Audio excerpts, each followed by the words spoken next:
আমরা দেখলাম CPIM polit bureau সদস্য মানিক সরকার ধর্মনগরে পোস্টে একটা অংশের জনগণ সেখানে আন্দোলন করেছেন, তারা তাদের বক্তব্য প্লে কার্ডে তুলে ধরেছেন। সেদিক থেকে আমরা প্রতিক্রিয়া জানবো। আমাদের সঙ্গে রয়েছেন সিপিআইএম উত্তর ত্রিপুরা জেলা সম্পাদক অমিতাভ দত্ত। অমিতাভ বাবু, PB24 আপনাকে স্বাগত এবং আপনার প্রতিক্রিয়া জানবো এই বিষয় নিয়ে।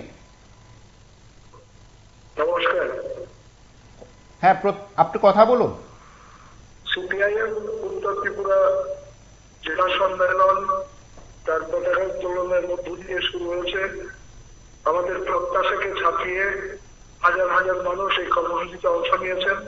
নানা প্রতিক্রিয়া, প্রতিকূলতা, বাধা বিপত্তি, ভয়ভীতি, হুমকি, সন্ত্রাসের মুখে দাঁড়িয়ে চ্যালেঞ্জ নিয়ে এবং আমাদের যখন প্রকাশ্য সমাবেশ চলছে, সমাবেশের প্রধান বক্তা কমরেড মানিক সরকার, আমাদের অপর বক্তা কমরেড অকুল দেববর্মা, এছাড়াও পার্টির কমরেড তপন চক্রবর্তী, কমরেড পবিত্র কর, কমরেড রাজেন্দ্র রিয়াং সহ হাজার হাজার পার্টির নেতা কর্মী যখন এই প্রকাশ্য সমাবেশে অংশ নিয়েছে, আমরা দেখলাম বিবেকানন্দ শান্ত শতবার্ষিকী ভবনের বাইরে কতিপয় শাসক দলের যারা এই সময়ে রাজ্যের উন্নয়নে কোনো ভূমিকা না নিয়ে সন্ত্রাস কায়েম করেছে, তোলাবাজি, তাদের সংস্কৃতি, তারা আজকে সমস্ত রকম রাজনৈতিক শিষ্টাচার, তারা নাকি পৃথিবীর মধ্যে সর্ববৃহৎ রাজনৈতিক দল, সমস্ত রাজনৈতিক সংস্কৃতি, রাজনৈতিক শিষ্টাচার,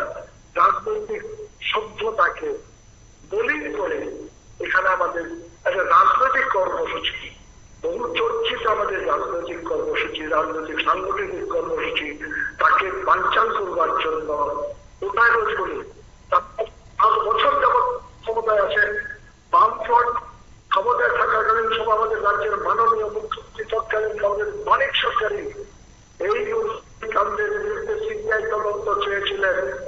7 বছর পরে আর সময় দিলেন না, আর দিন দিলেন না।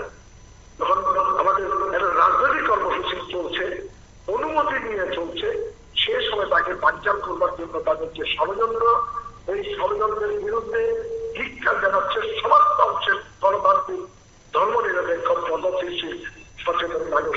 আমরাও তীব্র ধিক্কার জানাচ্ছি। আপনি বলছেন যে তারা সবাই বিজেপির লোকজন? নিশ্চয় সবাই লোকজন। বিজেপি ছাড়া কেউ এবারে একটা রাজনৈতিক দলের কর্মসূচি রূপায়ণের ক্ষেত্রে বাধা দিতে পারে?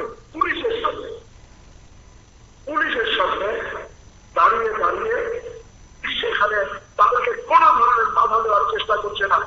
শাসক দলের নেতৃত্ব ছাড়া কারোর হিম্মত আছে এভাবে একটা রাজনৈতিক দলের কর্মসূচি রূপায়ণের ক্ষেত্রে বাধা দিতে পারে? আমরা বিবেকানন্দ শান্ত শতবার্ষিকী ভবন পাই না একটা রাজনৈতিক দলের কর্মসূচি অজুহাতে, আর এখানে আমাদের অনুমতি দিয়ে কর্মসূচি পালন করছি। কর্মসূচির বানচালের জন্য সেখানে দাঁড়িয়ে ঘরের বাইরে, ব্রিগেডের বাইরে তারা দীর্ঘ সময় বিক্ষোভ সংগ্রাম দিচ্ছে।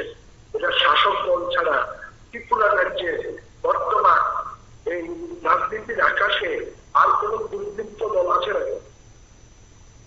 তারা কি একেবারে অডিটোরিয়ামের কাছাকাছি, অর্থাৎ আপনাদের যেখানে সম্মেলন স্থল সেখানে চলে এসছে, পুলিশ কোনো ভূমিকা নিচ্ছে না? কোনো ভূমিকা নিচ্ছে না। আমাদের বিবেকানন্দ শান্ত শতবার্ষিকী ভবনের বাইরে তার 50 মিটার যে দেওয়াল আছে, দেওয়ালের বাইরে ছিলেন তারা, রাস্তার উপরে। আপনারা কি পরবর্তী সময় পুলিশের সঙ্গে কথা বলেছেন বা পুলিশের ঊর্ধ্বতন কর্তৃপক্ষের সঙ্গে কথা বলেছেন? বাকি অন্য কেউ যদি কথা বলে থাকেন আমার জানা নেই, কারণ এই সময় আমাদের সবচেয়ে বড় গুরুত্বপূর্ণ কাজ হচ্ছে আমাদের পার্টি সম্মেলন।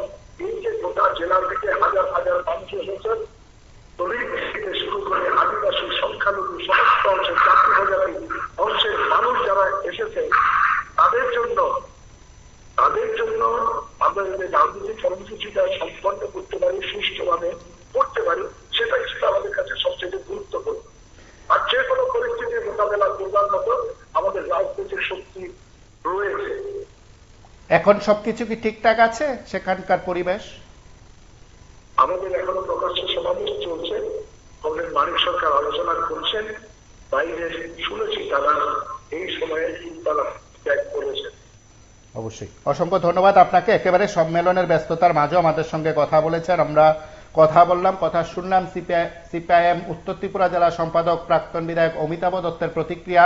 তিনি এই সময়ে সরাসরি আমাদের সঙ্গে কথা বলেছেন, প্রতিক্রিয়া ব্যক্ত করেছেন। আপনারা সঙ্গে থাকুন, দেখতে থাকুন PB24।